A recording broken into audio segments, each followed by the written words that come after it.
To begin a video project, click on the Adobe Premiere icon on your desktop or search for it in your applications. When this window appears, click New Project to start a new project, or Open Project if you are returning to a project you have already started. We will start a new project. Next, name the title of your project. We will name ours Learn How to Use Adobe Premiere. Here you can also change the location of where you are saving your project. Click Browse to choose where you would like your file to be saved.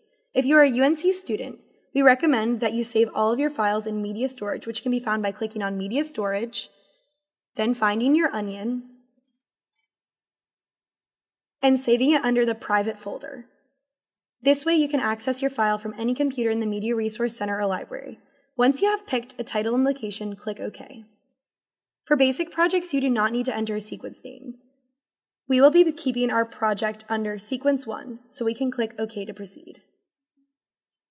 Now you can see your dashboard where you will work on your project. There are 4 different windows. Beginning at the bottom left window, this is the panel that will hold all of your audio and video files. The bottom right window is the timeline where you will cut and edit your clips. The top right is the program monitor. Here you can see the footage that you're editing on your timeline. And the top left is the source monitor. The source tab can be used to watch and trim clips before placing them onto your timeline. There are also additional tabs here for effect controls and audio mixing. You can play around with your workspace and adjust the size and locations of windows to better suit your needs by hovering your mouse on the lines in between the windows and clicking and dragging, or clicking and dragging the small column line at the top of the right windows. However, if you accidentally move things to where you don't want them, you can reset your workspace to its original format by clicking Window, Workspace, Reset Current Workspace, and then clicking Yes. Now we will begin the project by importing media. Click on File, Import, and locate files that you want to work with. Once you select these files, click Import.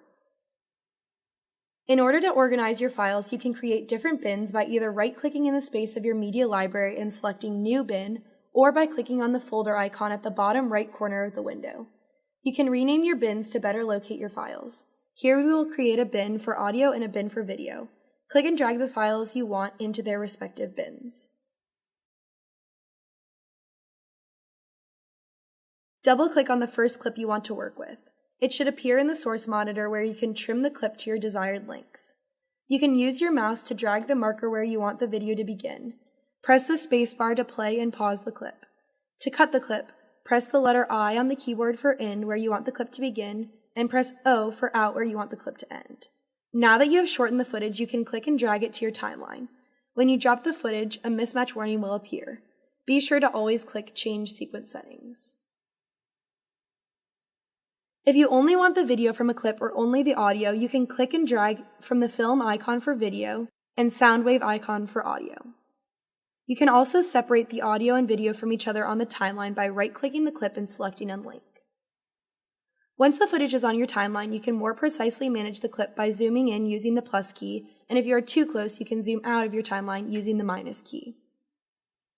On your timeline, you are still able to cut the clips by using the razor tool. To use the tool, click on the razor icon in the vertical toolbar and cut the beginning and end of the clip with one click on each end. After you cut this footage, you need to go back to the arrow icon so that you can select the pieces you have cut.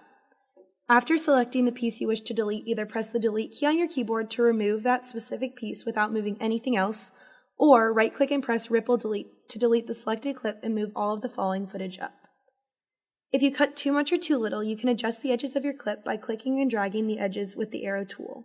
If you have the footage you want, but you need it to last a shorter or longer amount of time, you can speed up or slow down the clip by right-clicking and selecting Speed/Duration. Changing the speed above 100% will make the clip faster, and below 100% will make it slower. This is usually best only to adjust when you have footage of scenes without audio. Now that you have one set of footage in your timeline, you can layer other media by using different tracks. For example, if you want to add music to your video, click and drag a music file, like this MP3, to a new track.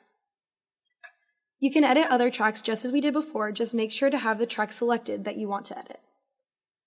All audio tracks will be played at the same time, however, whichever visual media is on the top track is what will be seen.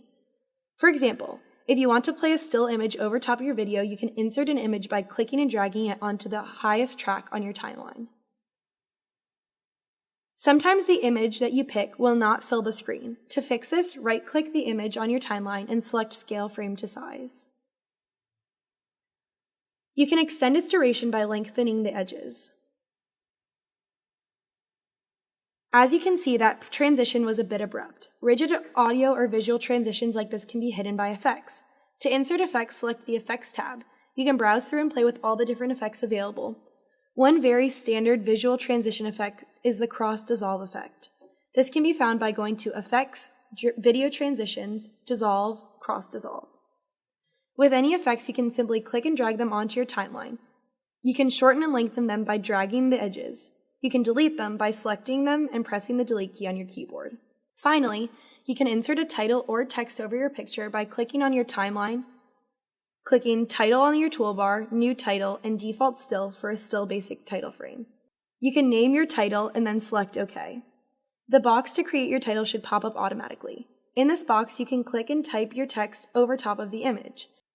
Use the arrow tool in the top left to move the location of your text box. Use the T icon to change your text. You can adjust all of the properties of your text using the toolbar on the right. To change the color of the text, select Color in the right toolbar and change the font using Font Family drop-down menu. Once you're finished, you can click and drag your title onto a track above the video layer. When you have completed your project, right-click on the main video piece, select Properties, and look for your frame rate to know how to export your file. Our frame rate is 29.97. You can now close this tab. Next, click File, Export, Media. First, select your format. A standard format is H.264. Next, select your preset. To export as a standard MP4, use the YouTube HD settings. 720 is generally fine, but 1080 can be used for very high-quality film. We will export as YouTube HD 1080p, followed with 29.97 since that was our frame rate. Then select Source Range, Entire Clip if it is not already selected. To name the project and designate the location of your project, click on Output Name to change these settings, just as you did when you began your project. Next, make sure Export Video and Export Audio are both checked. When you have finished adjusting your settings, click Export to complete your project. Thank you for watching this video. We hope it was helpful.